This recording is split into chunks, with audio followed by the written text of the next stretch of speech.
Hello everyone, and welcome to Biopedia. Today's episode is going to be something a little different, as I'm going to be adapting an old blog post into audio format. Specifically, I'm going to be revisiting a topic I first wrote about all the way back in January 2021. Way back in episodes 14 and 14a, we dealt with the leprosy of Baldwin IV of Jerusalem and used that as a starting point to do a deep dive on what exactly causes leprosy. We later carried on this theme by examining haemophilia in episode 38. So, continuing on from both of those, let's explore another disease in the form of porphyria.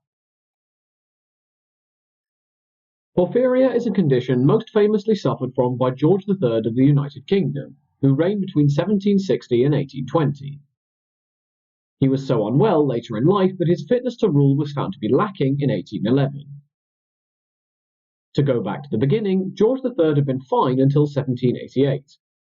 However, from this point on there were some strange actions creeping in, such as mistaking an oak tree for the Prussian king and having a conversation with it.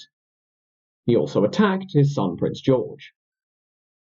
He recovered but relapsed in 1801 and 1804, before becoming terminally affected in 1810. As we said, his fitness to rule was found lacking the following year, and his eldest son, later George IV, would therefore become Prince Regent. However, George III is not an isolated case within his family. In fact, porphyria can be seen throughout the family across the centuries, as I discovered when reading two papers from 1968 and 1982, which focus on the ancestors and immediate family of the king. That being said, this isn't a topic that will be explored in today's episode, and I'm really only touching the surface here, and we'll have to come back to it at a later date. So, to continue with today's main topic, what causes porphyria and how is it passed down? Well, porphyria is actually a group of diseases, one of the main symptoms of which is an increased secretion of proteins called porphyrins into the urine of patients. Porphyrins can also build up in the liver, which may lead to impeded liver function and an elevated risk of liver cancer. Alternatively, the nervous system can be impacted, which may lead to attacks and hallucination. According to the British Liver Trust, there is a mutation for the enzyme which produces heme in porphyria patients. Most types of porphyria are inherited in an autosomal dominant fashion, meaning that only one copy of this allele needs to be inherited for symptoms to manifest, which may explain how symptoms kept cropping up in the family over hundreds of years, as we touched upon above. However, there are rarer versions which are recessive, meaning that both copies of the gene would need to be faulty before any symptoms manifest. So, that's an introduction to porphyria.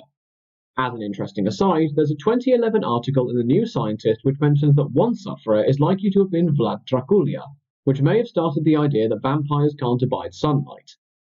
In cutaneous porphyria, areas of the skin exposed to sunlight can become blistered.